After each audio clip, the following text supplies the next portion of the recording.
Better hair means having an honest conversation with your stylist about any medications you're taking. You might not think about that, but we went to Blades International Salon in Rocky Hill to find out which medications can really do a number on your hair. Yeah, Jay Roberts just got back from a special convention with new information you will want to know before you book your next appointment.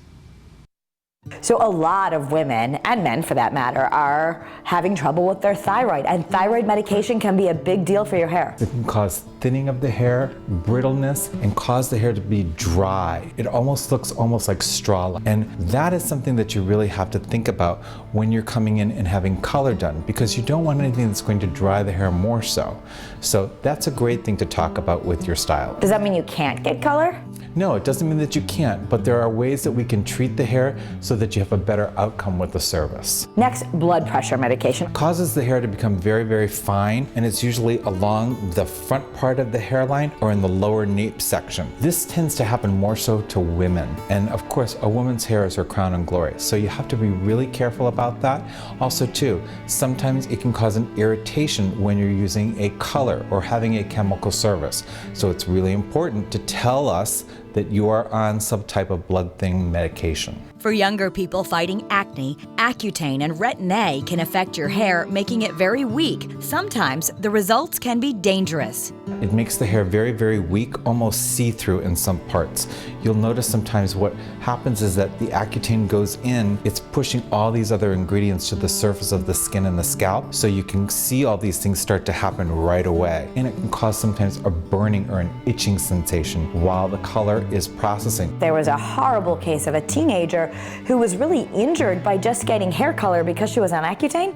Yes, this is really quite alarming.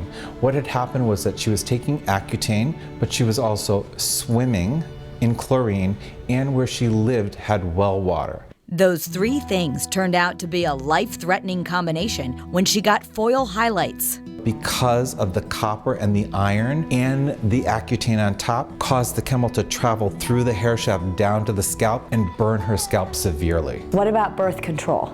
Birth control can cause the hair to thin. After pregnancy, hair can also become thinner as hormone levels dip, and the same can happen for some on birth control.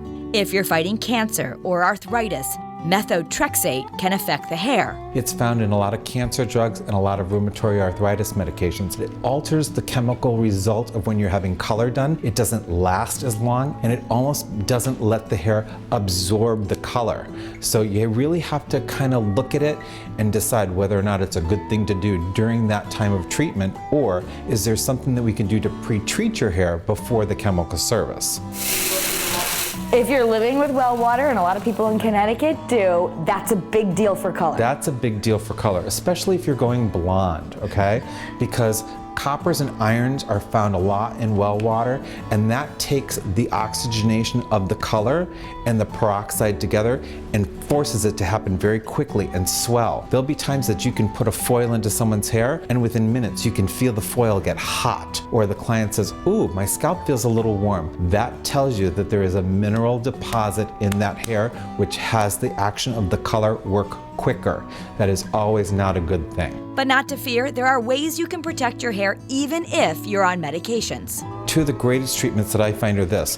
One is called Pure, it's awesome, and another one is called Pre-Art. What these do is they take up between 75 and 100% of medications and chlorine or mineral deposit out of the hair. Jay says doing a treatment like that can save your scalp and assure a better, more beautiful outcome. Once you have the look, picking products to preserve it is also important. You want to follow through by using a really good professional product that's going to maintain the color. Also too, there are great remedies that you can use at home, like biotin is wonderful, vitamin A and C, flaxseed oil, which is really good, creates the amino acids to grow the hair and strengthen the hair. I love these chewable biotin gummies. These are really great because they taste good and they're strengthening of the hair.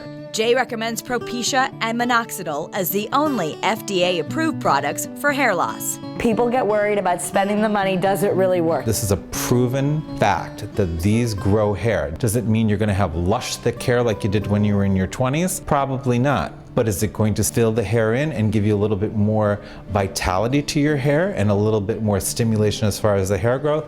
Yes.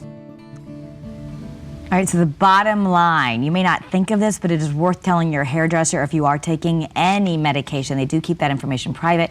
Often salons will have you fill out forms, but if not, be sure to ask questions and be honest with your stylist. We had to use the tame pictures for the case of that teenager. Some of them were just, I mean, she ended up having to get surgery.